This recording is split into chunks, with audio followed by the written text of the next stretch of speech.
First நம்ம உசேன் ப்ரோவோட இந்த உருட்டை கேட்டு வாங்களேன்.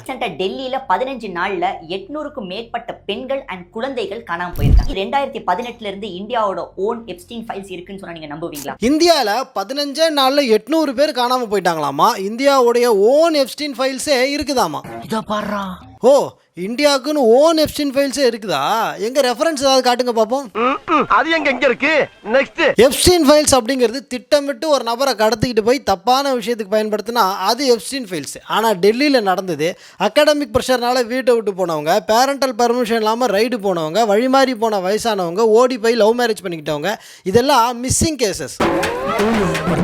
கடத்தல் கேஸையும் காணாமல் போன கேஸையும் கனெக்ட் பண்ணி எவ்வளவு கிளவராக நம்மளை கன்ஃபியூஸ் பண்ணுறாருன்னு பார்த்தீங்களா? பயப்பிடிச்சிட்டான். எல்லாம் டெக்னாலஜி. என்னதான் காணாமல் போயிருந்தாங்க மிஸ்ஸிங் கேஸுன்னு சொன்னாலும் 800 பேருன்றது கொஞ்சம் பெரிய நம்பர் தான். இல்லை இப்படி தான் நினைக்கிறீங்க? இது பெரிய நம்பரில் பாராட்ட வேண்டிய ஒரு நம்பர். என்ன சொல்ற? 3.5 கோடி மக்கள் தொகை இருக்கக்கூடிய டெல்லியில் ஆவரேஜ் மிஸ்ஸிங் கேசஸோடைய ரேஷியோ மாதத்துக்கு 2000 இருந்திருக்கு. அது ஜனவரி ஃபர்ஸ்ட் ஹாஃபில் 800 குறைஞ்சிருக்குது. அதுலேயும் போனவங்க பாதி பேர் திரும்ப வந்துட்டாங்க, மற்றவங்கள கண்டுபிடிச்சிட்டாங்க, பேலன்ஸ் கேசஸ் பெண்டிங்கில் இருக்குது. மற்றபடி ஹியூமன் டிராஃபிக்கிங் பண்ணக்கூடிய எந்த நெட்வொர்க்கும் டெல்லியில் இல்லைன்னு போலீஸே கிளாரிஃபை பண்ணியிருக்காங்க.